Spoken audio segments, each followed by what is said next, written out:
Thank you. Thank you very much. Thank you so much for coming to spend this rainy afternoon with me. When my mama was telling stories, time stood still. It didn't matter if I was learning a new monologue for acting class, writing a term paper, or listening to Ethel Merman sing Some People from Gypsy for the 9,000th time on the hi-fi. When I heard that whiskey tenor voice come wafting out of the living room, I ran down the stairs of our old colonial manor house on Comstock Hill Road, and I entered the living room quietly, and I took my place. I knew all of her stories by heart by the time I was 12 years old. She could have been talking about doing a film with Marilyn Monroe, having lunch at the White House, rehearsals for her latest Broadway play.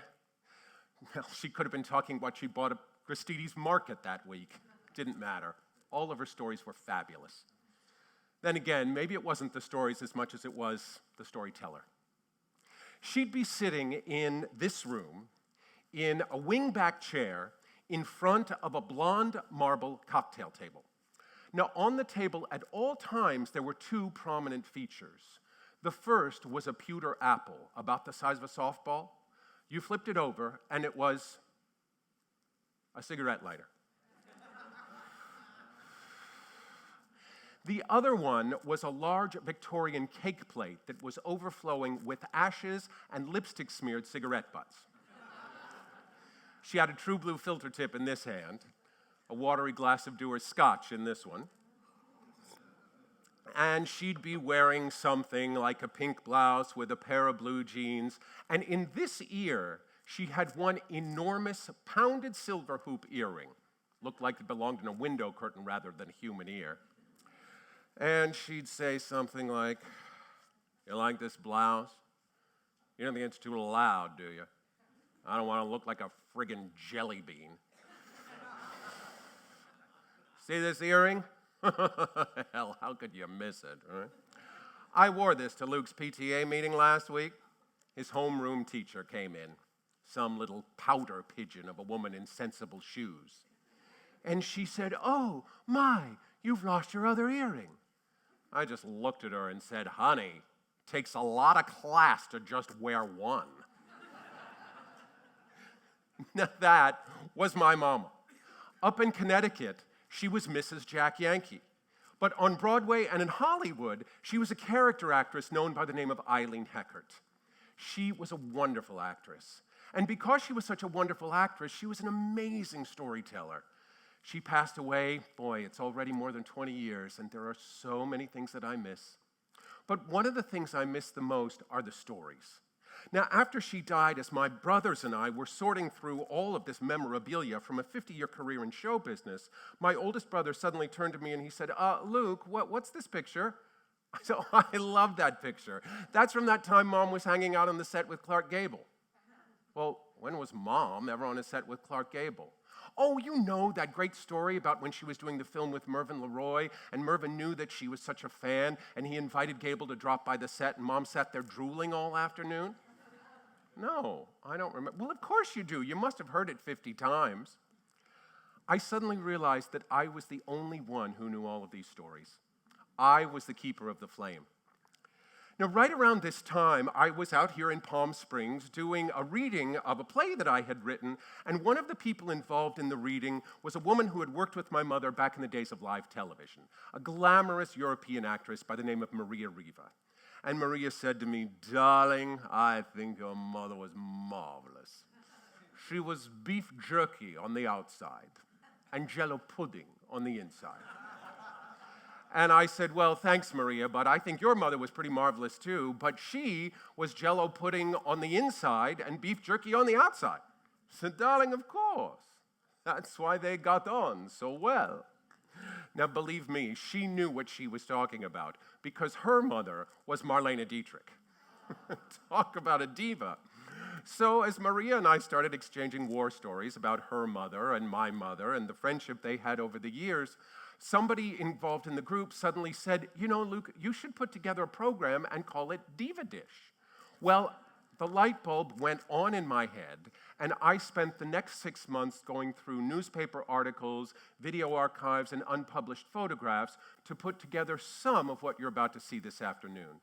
And then over the next few years, I did Diva Dish on cruise ships, in theaters, in lecture halls, literally all over the world. And it was so successful that people said to me, "Where's the book? This has got to be a book." So that was how Just Outside the Spotlight was born. Because the only thing I love more than knowing these stories is being able to share them with people. Now, for those of you who might not be familiar with Eileen Heckart and her work, let me give you a little background.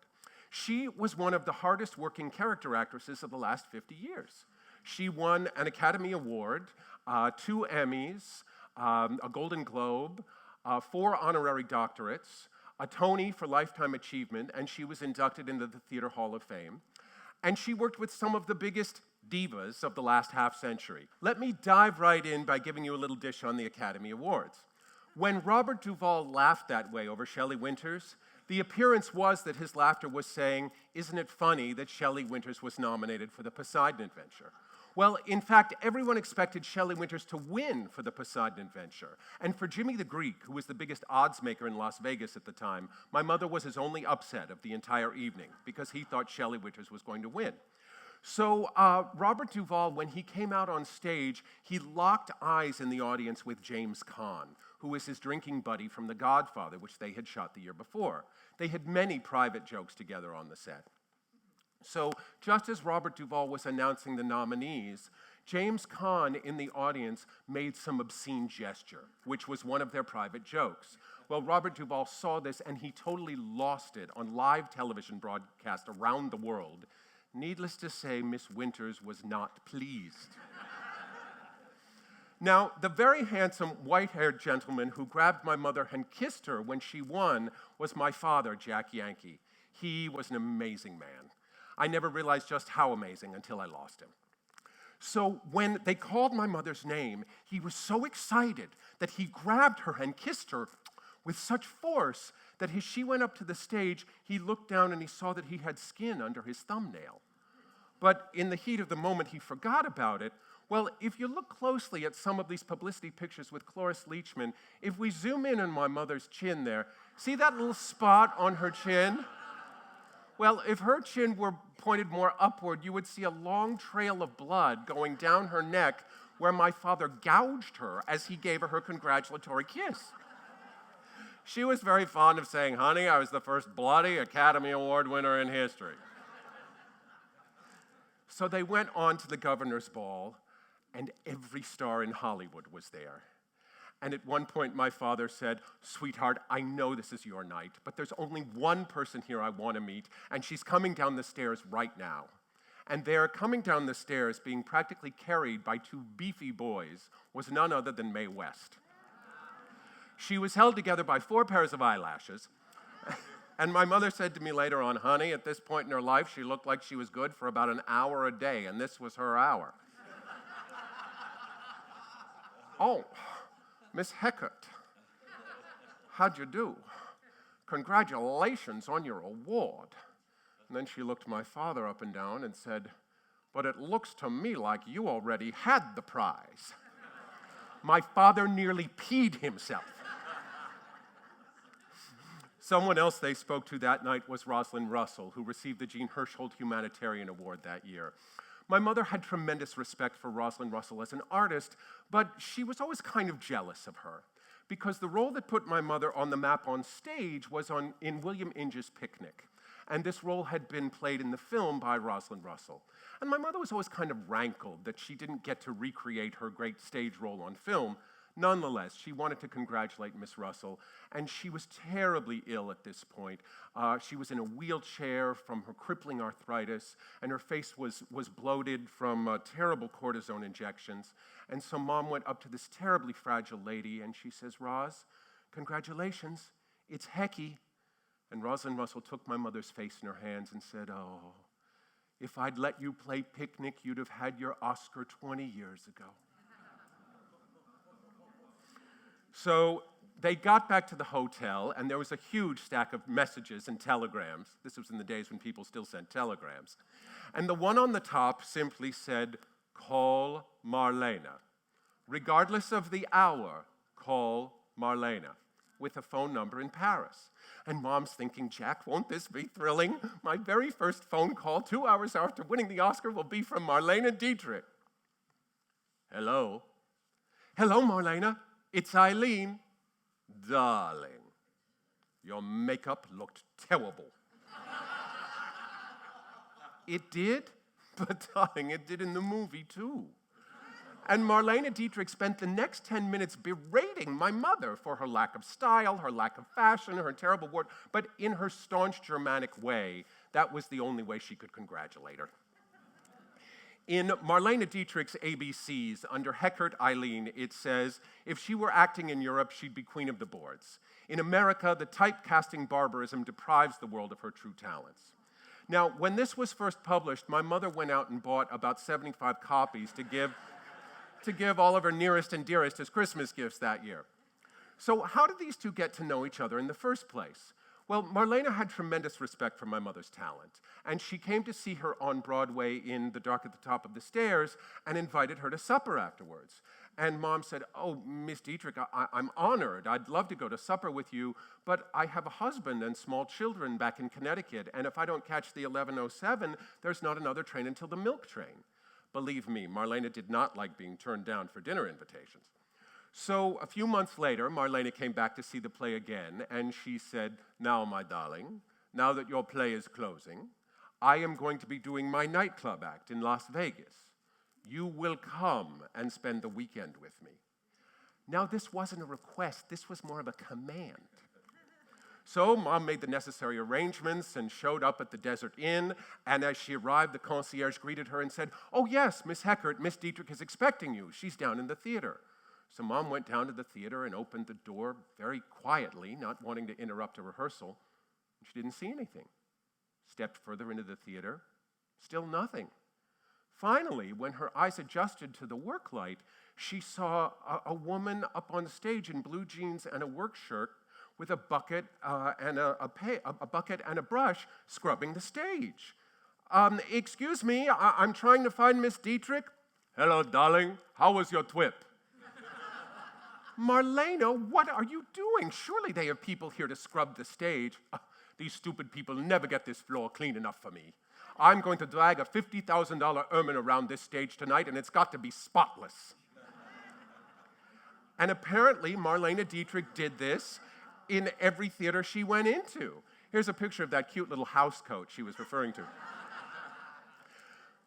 So after Marlena finished her charwoman duties, they went up to the suite, and Marlena said, "Now, my darling, of course tonight you'll come and see my show, but for tomorrow night I can get you tickets for anything on the Vegas Strip. What would you like to see?" Well, without missing a beat, Mom said, "Oh, Marlena, do you think you could get me in to see Sinatra?" Now, how could my mother have known at that time on the Vegas Strip, Frank Sinatra was the only performer who outsold Marlene Dietrich? So she saw Marlena's show that night and made a big fuss over her in the dressing room afterwards. And then as the Dom Perignon was flowing, Marlena said, "Now, my darling, I've arranged your tickets for tomorrow night for Frank Sinatra. You must meet my publicist at the box office at 4 o'clock sharp." So at 3:45, Mom went over to the box office, and the publicist came out looking absolutely ashen. "Oh, Miss Heckart, I am so sorry. I told Miss Dietrich I could only hold those tickets until 2. So Mom had wised up by now. And she went back to Marlena's suite, and she said, "My darling, what happened?" And Mom said, "You know, Marlena, I thought it over, and I really don't want to see Frank Sinatra. I'd really rather see your show again tonight." And Marlena opened her arms for an embrace from her loyal subject. Of all the stars my mother worked with over the years, there's probably none bigger than Marilyn Monroe.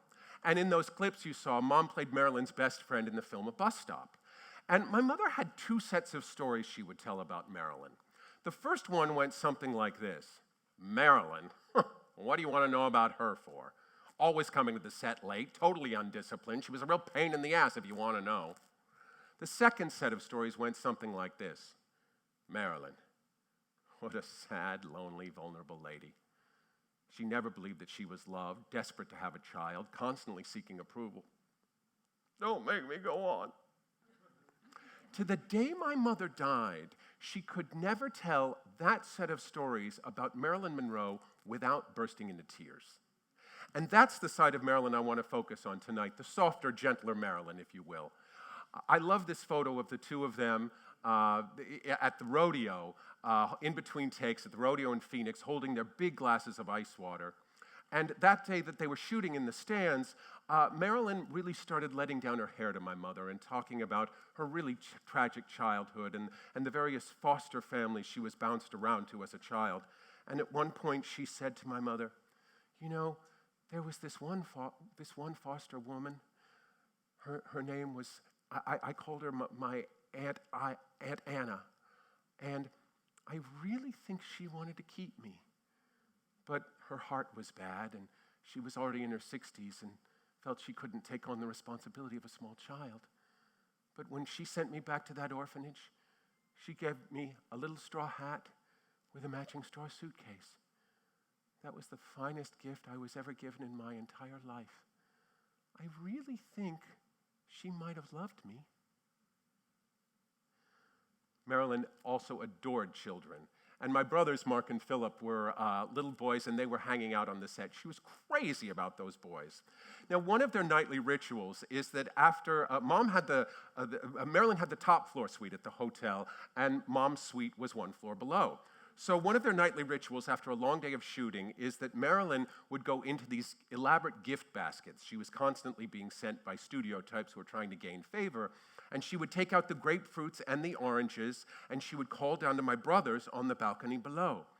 Mark, Philip, you want to play a game?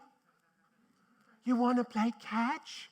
And Marilyn Monroe would play catch with my brothers on the balcony below using citrus fruit as their only sports equipment.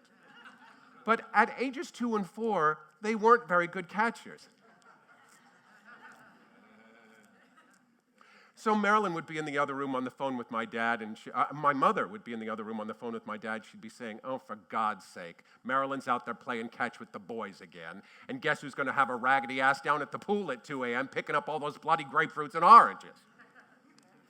I love this photo of Marilyn with my 2 brothers. It's something of a family heirloom.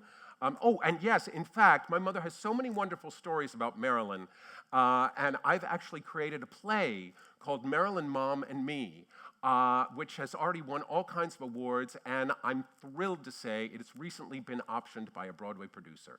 So let's hold the happy thought, shall we? Thank you. Thank you.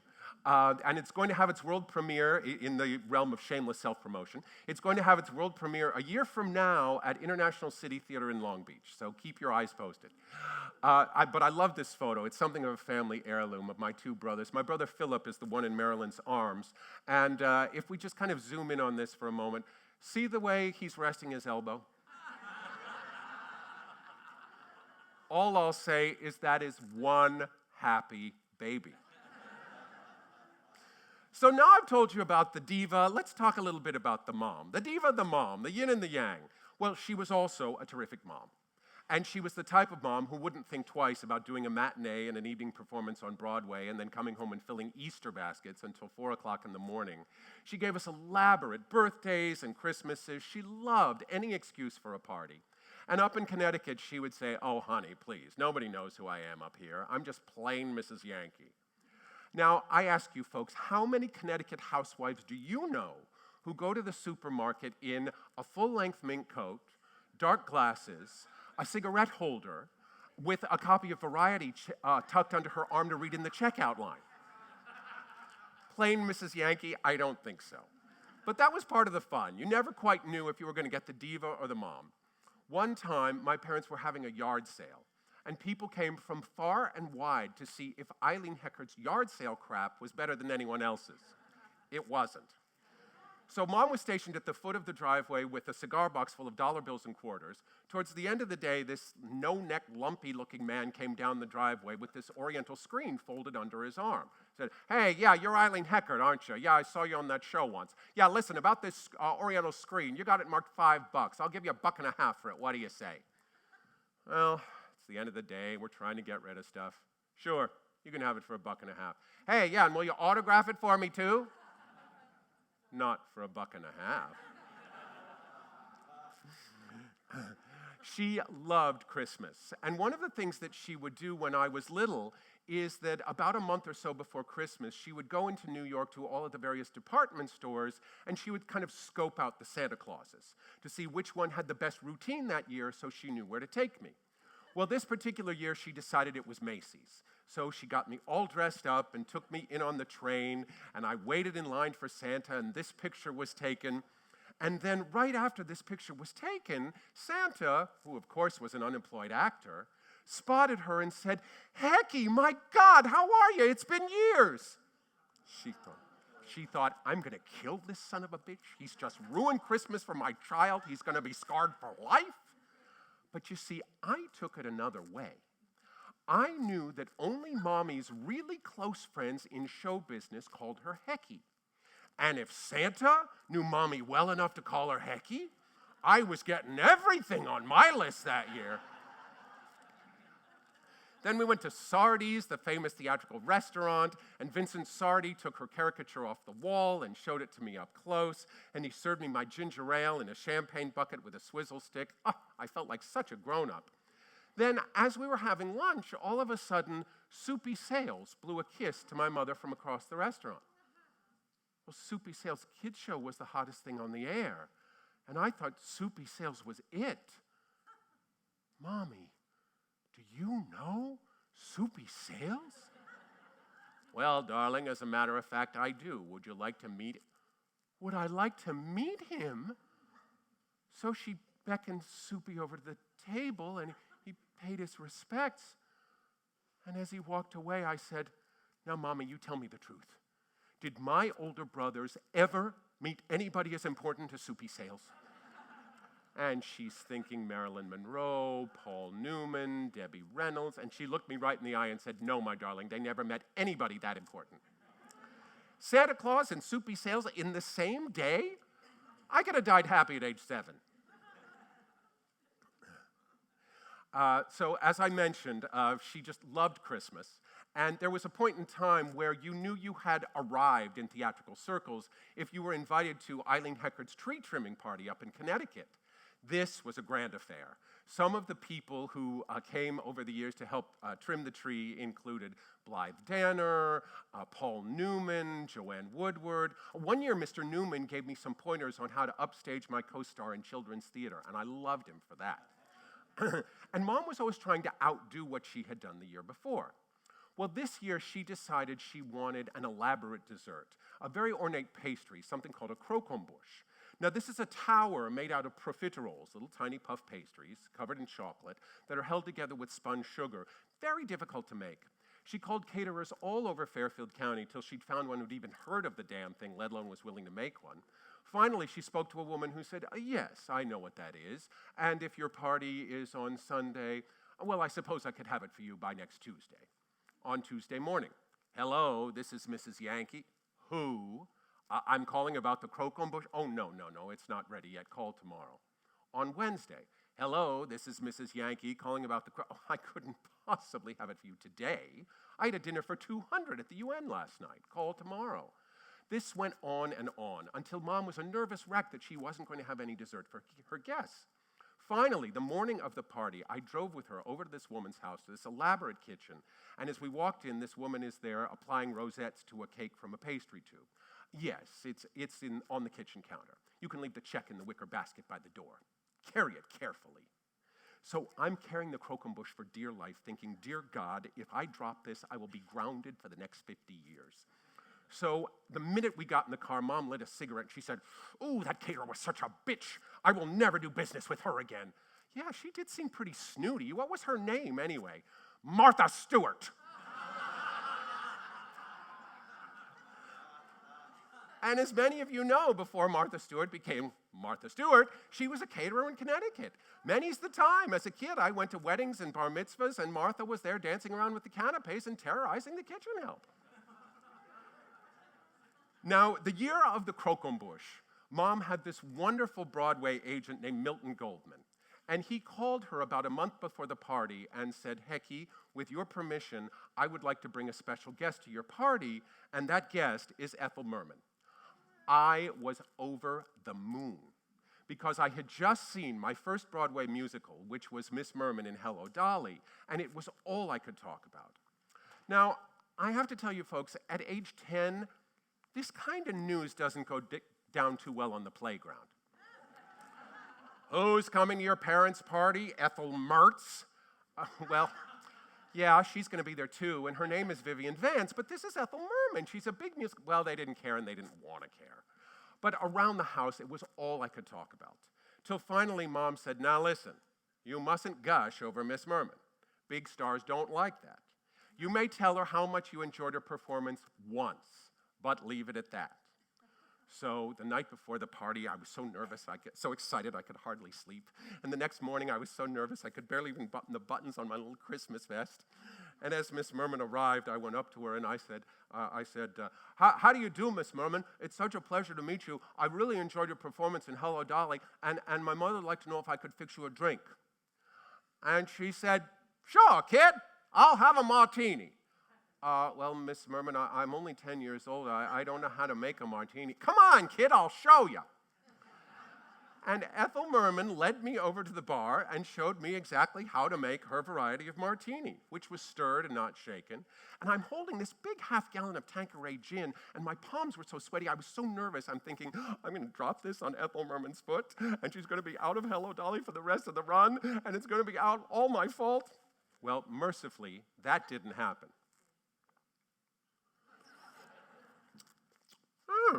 That's pretty good, kid. Tell you what, Luke, you can be my personal bartender all night long. So for the rest of the evening, whenever anyone would say, Merm, can I freshen your drink? She'd say, no, thank you. Luke's taking care of me. So as the party wore on, I went to ask Mom a question about my new best friend, Ethel Merman. I said, Mom, do you think it would be okay if I invited Miss Merman to come up to my room and see my puppet collection? I was very into puppets and marionettes at the time, and boy, between the puppets, the marionettes, and the love of musical theater, if they didn't suspect something by then, they were never going to. Mom was great in her response. She said, now, my darling, you may ask Miss Merman, but you have to understand there are a lot of people here who want to talk to her. She's a very important lady, and you mustn't get your feelings hurt if she says no.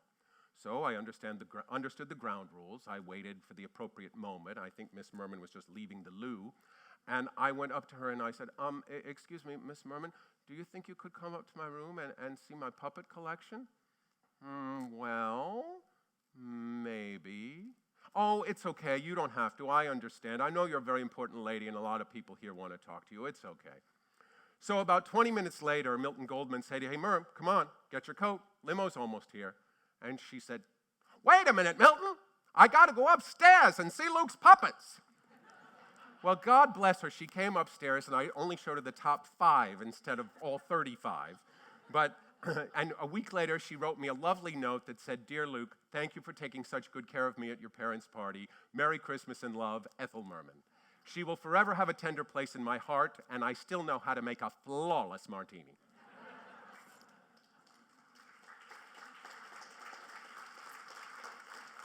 Thank you. The diva at the White House.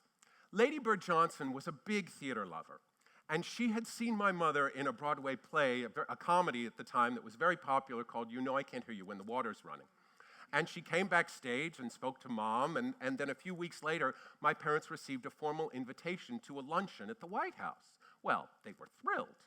So Mom shopped and shopped for the perfect afternoon dress and the white gloves, which were customary at the time. And then just as she was going through the receiving line, and as this photo was being taken, hello, how do you do? As she got to LBJ, she said, well, Lady Bird came to my matinee 2 weeks ago. Where were you? How do you do, Miss Heckart? It certainly is a pleasure to meet you, ma'am. Well, Mr. President, where were you? Well, ma'am, we were having a little problem with the Russians that day. I had to be at a summit meeting. I sure am sorry I missed it. Uh-huh. Can you imagine having the nerve to talk that way to the President of the United States? So all through the luncheon, LBJ kept turning around, sort of eyeing my mother, till finally, when she was about to leave, he ran over to her and said, Miss Heckart, ma'am, I think I could make the evening performance a month from tomorrow on the 23rd. Would that be all right with you, ma'am? Thank you, Mr. President. That'd be just swell. God forbid he should lose a vote.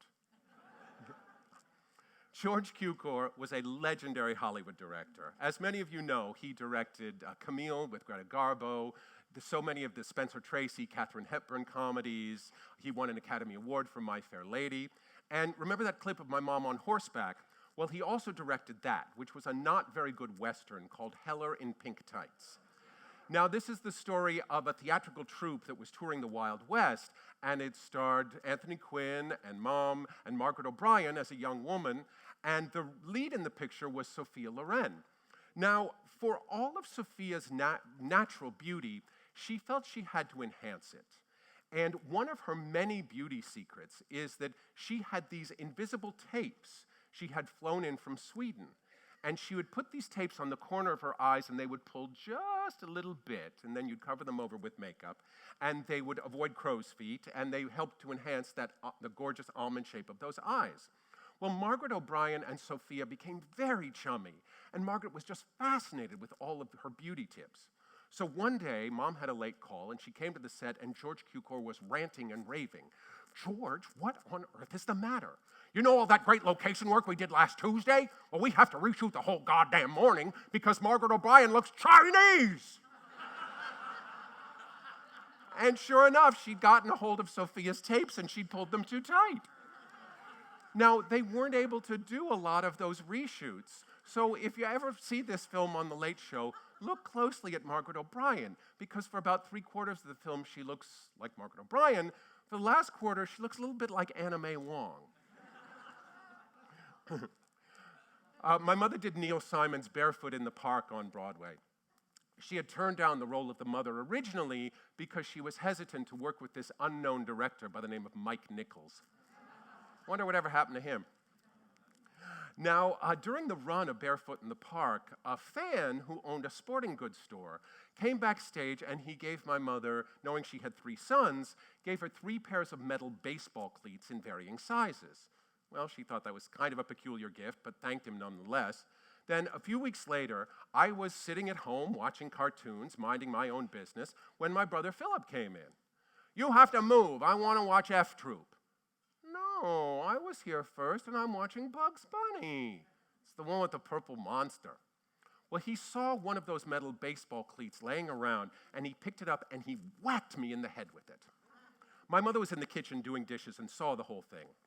Now, for those of you in the audience who are parents, you know those times when you see your child do something so rotten, you just want to strangle them? Well, Mom, she ran in the room and she made sure that I was okay, because I was screaming bloody murder. She made sure that he hadn't drawn blood.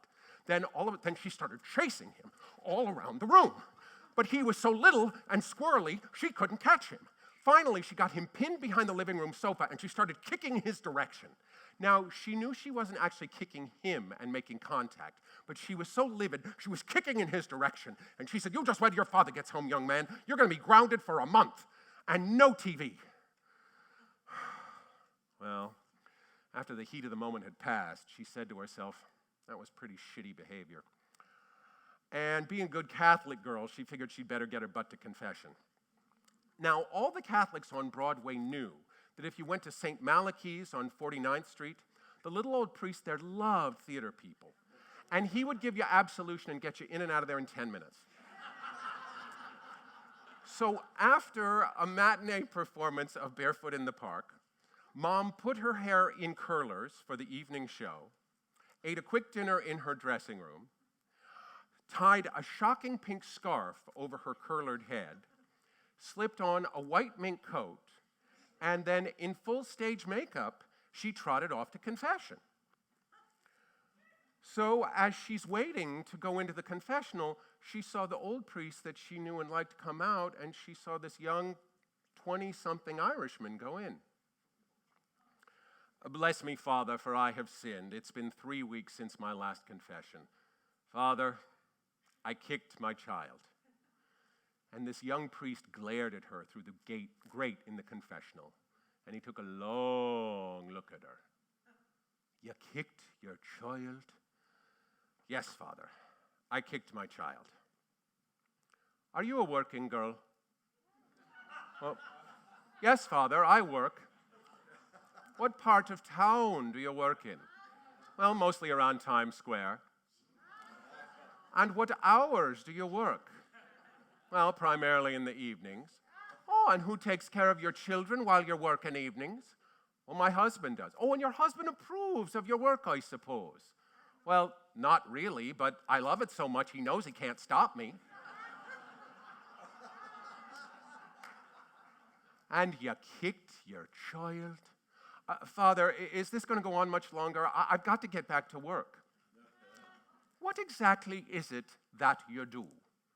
Well, I'm an actress, Father. What did you think?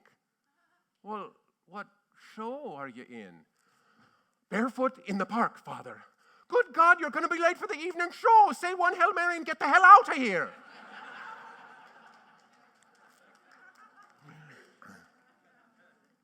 Butterflies Are Free was one of my mother's signature roles. She did it on Broadway for a year. She took it to London. She did the film for which she won the Academy Award. And she even took it on tour to Columbus, Ohio, so her mother could see it. It was also one of the plays where I first learned what acting was. And this was my first Broadway opening also. Look at that collar, it's so huge for me. They couldn't even find a proper collar to fit me, I was so little. And after I'd seen the show a number of times, many times I would hang out with Mom in her dressing room and wait for her to come off stage. And so one night she came off stage after the last scene with tears in her eyes. Hi, Mommy. Hello, darling.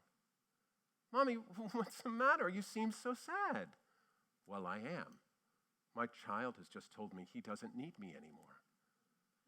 Mommy, did you have a fight with Mark? No, darling. My child in the play. And that was how I first learned what acting was. From that day onward, I became determined with the idea of playing the final scene of Butterflies Are Free with my mother when she says goodbye to her son. We were supposed to do it once for a benefit up in Connecticut, and she got the stomach flu at the last minute, and I was devastated. Well, this afternoon, ladies and gentlemen, through the magic of technology, I'm going to play this scene for you with my mother. For those of you who might not be familiar with the play, let me set it up for you. Don Baker has been blind since birth, and he's been raised by his overprotective mother, who is the author of a series of children's books called Little Donnie Dark. 1 month ago, Don moved out to see if he could make it on his own, and he's fallen desperately in love with Jill, the kooky girl who lives next door. His mother showed up this morning to pack him up and take him home, and the three of them have been duking it out emotionally all day long. It's later that night, and Jill has just announced that she is moving in with another man. Left on his own, the blind son must now confront his mother. Yes.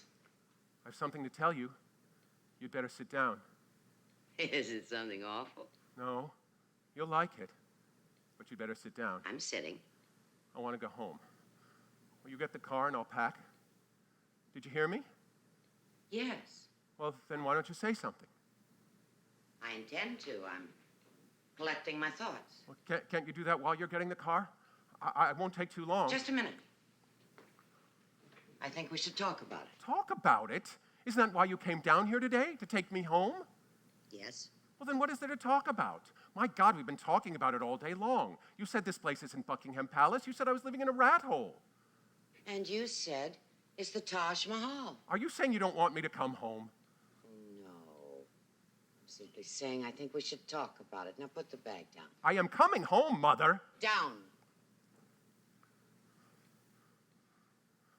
Please don't misunderstand me. I think this place is dreadful. I doubt that I will ever like it, but I didn't choose to live here. You did. You couldn't wait to get a place of your own. You rushed into this, now you want to rush out. I think we should talk about it. Isn't it amazing that you and I think exactly alike, but never at the same time? I can't make it, Mom. I just know I'm not going to be able to make it. Why? Because a girl has walked out on you? 2 girls. Let's not forget Linda. And it could be 10 girls. Girls walk out on sighted men, too, you know. Is that supposed to make me feel better? Well, it's supposed to make you stop feeling sorry for yourself. You have never felt sorry for yourself before. Please don't start now. Oh, Donnie, you are going to meet so many girls. And one day you'll meet one who's capable of a permanent relationship. Jill isn't. She knows this herself. I really think that you're better off staying here for right now. I don't want you coming home discouraged and defeated. You've got your music. Christ, Mom, will you get it through your head once and for all? I am not little Donnie Dark. You're damn right I'm discouraged. I am defeated. It's over. Do you remember the first Donnie Dark story? No. You were 5 years old. We were spending the summer at Lake Tahoe. Dad took you out into the lake, and it was the first time that you'd ever been in any water that was deeper than your bathtub. You were terrified. They could hear you screaming all over California. Dad brought you in. I put you to bed. You trembled for hours. That night, I told you a story about a little blind boy who could swim the 7 seas, who could talk to dolphins. And the dolphins told him about the enemy submarines coming to destroy the United States Navy, and little Donnie Dark swam ashore just in time to save them. Oh, a lot of crap. The next day, you learned to swim. Listen, I didn't write those stories hoping for a Pulitzer Prize in literature. I wrote them because I found a way of helping you. Whenever you were discouraged or defeated, I told you another story. You tried a little harder, and you did a little better. Shall I make up a story now? Or are you man enough to handle the situation yourself? A month ago, you didn't think I was man enough? You said I wasn't ready to make it on my own. Why have you changed? I don't know that I've changed.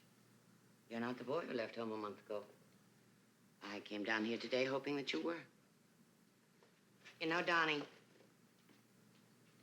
it's not easy to adjust to not being needed anymore. I can do it now, and you get on with your own life.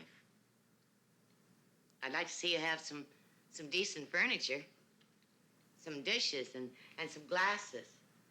I'll send some up. Okay. And linens. Bigger ashtrays. You know, if you fix this place up, it might not be so bad. Could I help you fix it up a little? Sure. I'll call you in the morning and we'll talk about it. Mom? I'm glad you came. I love you, Donnie. I know, Mom. I know you do.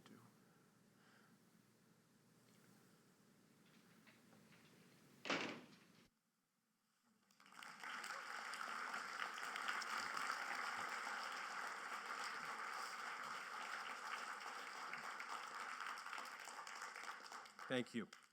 My mother did a honeymooners reunion with Jackie Gleason and Art Carney, pardon me, and all of the usual suspects. Pardon me. Need a sip of Ethel Merman's martini. So she was playing Jackie Gleason's mother-in-law, even though he was 11 years older. And my father and I went down to watch the live taping in Atlantic City over my Thanksgiving break, which was the end of my first semester at Juilliard, where I was studying acting. And after 3 months of studying Ibsen and Chekhov and Shakespeare, I was very full of myself. And needless to say, the honeymooner style of acting was just a little different from what I was learning at Juilliard. We went to dinner after the taping, and I was appalled. I said, "Good God, Mother, how could you do such a piece of shit?" And she just glared at me over her shrimp cocktail and said, "I know it's shit, and I know exactly what I'm doing. I am paying your tuition."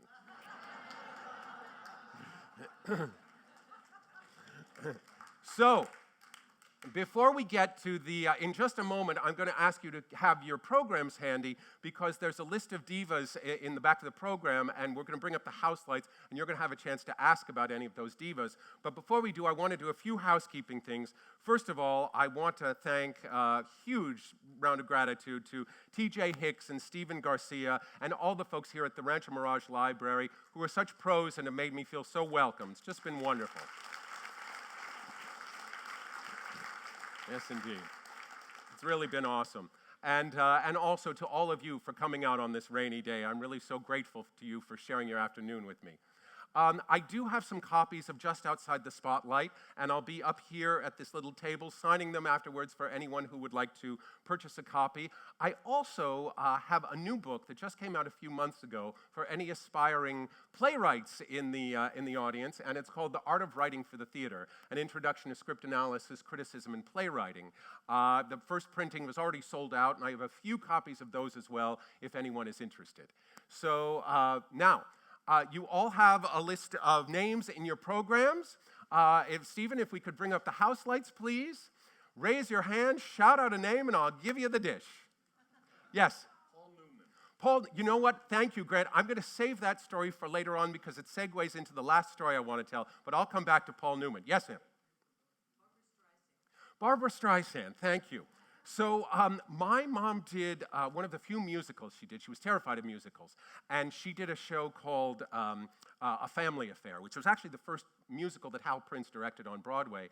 And the musical director was a man named Stanley Lebowski, very popular musical director, who kind of nursed my mother through this because this was not her milieu. And he said, I'd like you to meet the young lady who is auditioning for the understudy to the ingenue. She's like, why would I care about the understudy to the ingenue? So, but she went in early, and this very kooky girl comes in with all these shopping bags, and she's like, oh, Miss Heckart, it's such an honor to meet you, and I'm going to be performing at the Rainbow Room, and I don't know if I should wear the flats or the heels. She starts rummaging through her bag and takes out a flat and a heel, and she's like, darling, for the Rainbow Room, I think you'd better wear the heel. Oh, thank you so much. What, did you want to sing something? Oh, yes, absolutely. So she goes through all this mishigas and then finally gets ready, and then this voice comes out. It's like, soon it's gonna rain, I can hear it. And my mother's like, good God, that's for the understudy? To the ingenue? Fire the ingenue and hire her. What's that girl's name anyway? Barbara Streisand. So, yes? Dixie Carter, thank you. Mom and Dixie were great friends, and they did a TV series together, and Dixie and Mom were having girl talk together one night, and this was before Dixie had fallen in love with Mr. Hal Holbrook. And she was a single girl at the moment, and so they're talking one night, and she said, oh, Eileen, I just did a play at the Public Theater with that Richard Chamberlain, and I just think he's the sexiest thing. And I just pulled out all my feminine wiles, and he just didn't seem to be interested. Oh, for God's sake, Dixie, get with the program. He's a fag. So, Dixie wised up. Yes? Carol Channing, thank you. A couple of stories about Carol Channing, but the one that leaps to mind is that she came backstage to see my mother in something, and she was wearing a full tuxedo. And she said to my mother, Hecky, you don't think this looks too dykey, do you? I said, not on you, Carol. You can pull it off. I always kind of love the alliteration of Hecky and dykey, Yes, sir. Tallulah Bankhead, thank you very much. I actually have a visual aid for this one. I'm going to go ahead and let me just find it here. Then have to come back to another. Oh, wait a second there. So there we go. So Tallulah Bankhead was doing a guest spot on the old Kate Smith show. Now, does anybody remember the song that opened the old Kate Smith show? Anybody?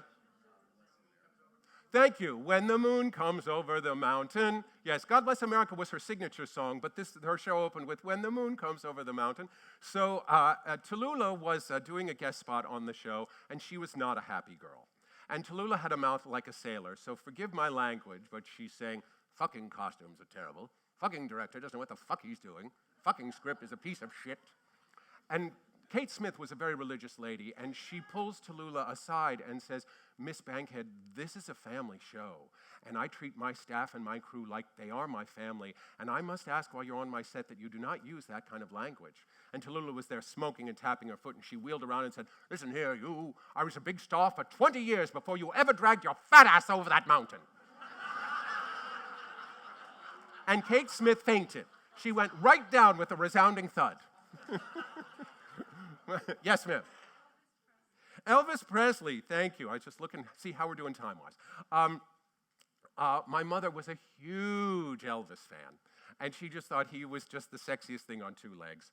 And that clip that you saw with Real Gone to Hell Smokin' was a film that she did at Columbia, I believe it was, and with Shirley Booth. It was a film called Hot Spell. And so she had arranged with the front office to have the Hollywood Reporter delivered to her bungalow every morning. And after about a week, it stopped showing up. And so I was like, well, Miss Heckart, we're still delivering it. I don't know what's going on. So one day she's coming to the set, and she sees somebody pick up her Hollywood Reporter and start walking across the lot. So she starts chasing this man. Hey, you stole my paper. That's my Hollywood Reporter. What are you doing? This man starts running across the lot. So he disappears into a bungalow, and she's so angry, she bangs on the door, and Elvis Presley's standing there wearing nothing but a towel. And it was Elvis's henchman who was stealing the Hollywood Reporter from my mother for Elvis, as if he couldn't afford his own copy of the Hollywood Reporter, you know? And so she sees Elvis there wearing nothing but a towel, and she's like, well, sorry about the mix-up with your newspaper, little lady. Let me put on some clothes, and I want to show you something in back of the bungalow. So she goes around he comes out dressed, and they go around to the back of the bungalow, and there's one of his fancy Cadillacs with the ermine upholstery and ermine rugs on the floor, and a bar and a dressing table in the back seat. And he says, now, because of these ermine rugs, I'm afraid you're going to have to take off your shoes before you step inside. I think Elvis could have asked my mother to take off anything at that moment, and she would have obliged. So he, like a kid with a toy, he gave her the tour of his fancy new car, and then he said, well, I'm very sorry about your paper, little lady. That won't happen again. You have a good day now. And she just floated the rest of that day with utter belief in the magic of Hollywood. Yes, ma'am. Elaine Stritch, thank you. Elaine Stritch and my mother were up for a lot of the same roles over the years.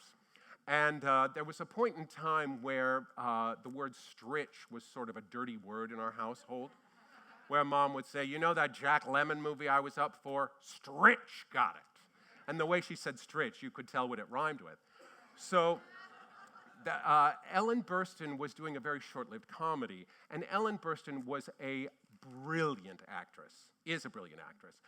But a sitcom was not her milieu. She just didn't know how to make it work. So Mom is doing a guest spot, and Elaine was a regular on the show, so the two of them are sitting there backstage, chain smoking and talking about their AA meetings.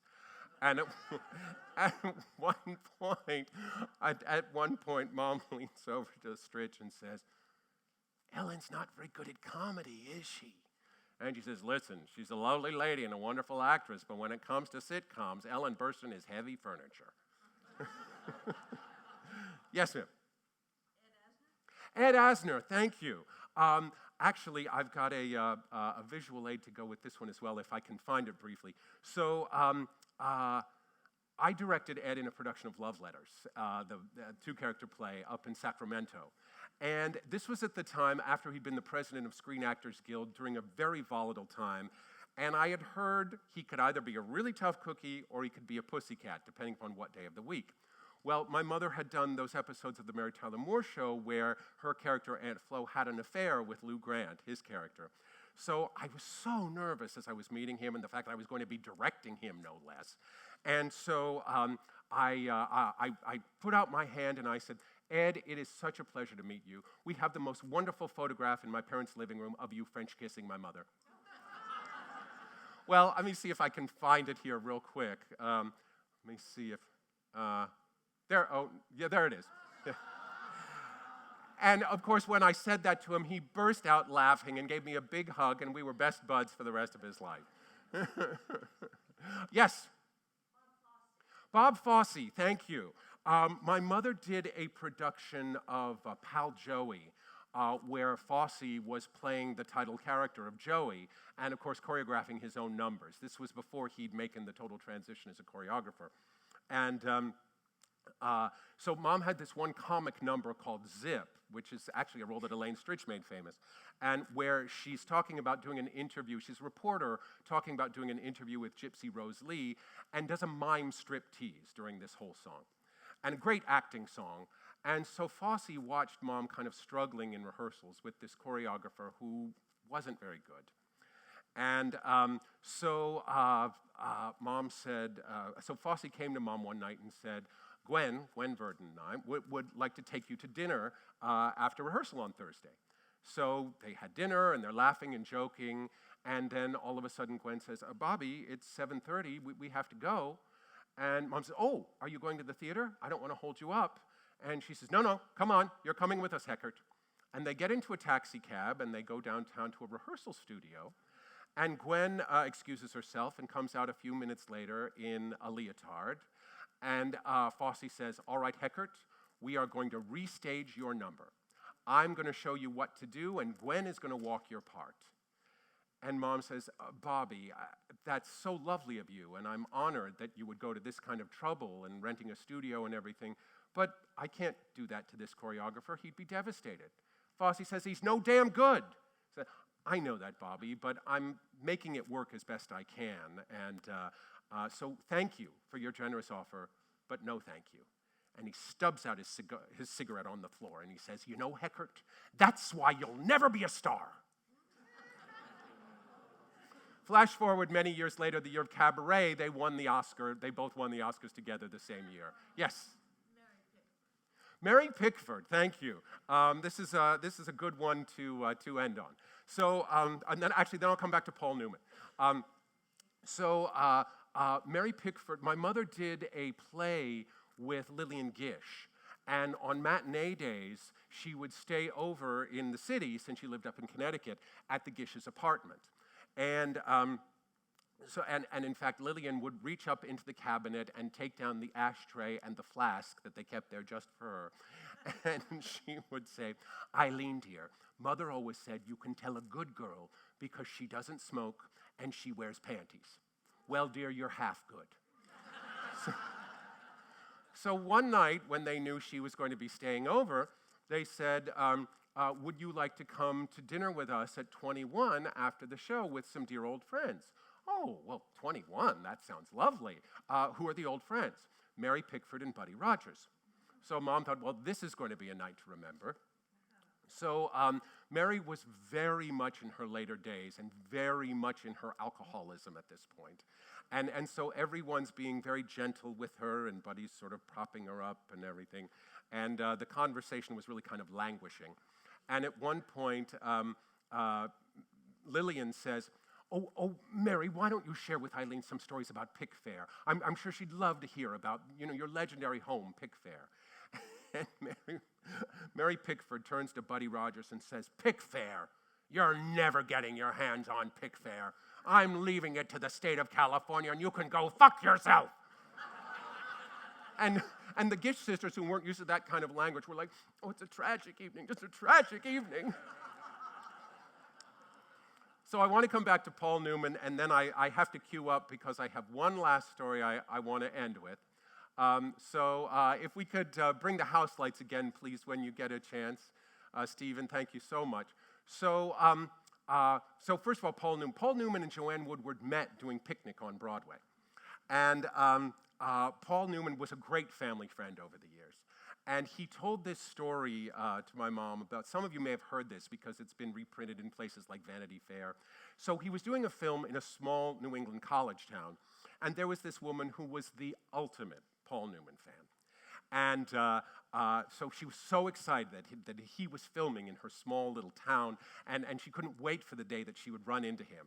So one day, it's a hot summer day, there's a long line at the ice cream parlor out the door, and she realizes that standing in line right behind her is Paul Newman. Well, she thought, oh dear God, just let me get my cone and don't do anything stupid. And she's taking out her compact so she can look at him over her shoulder, trying to be subtle about it. And so finally, she gets up to the counter, she orders her ice cream cone, she pays for her ice cream cone, and she gets outside and she's like, oh, thank God, I did it. Wait a minute, what did I do with the ice cream cone? oh, I must have left it on the counter, and now I have to go back in there in front of Paul Newman, and I'm going to be so embarrassed.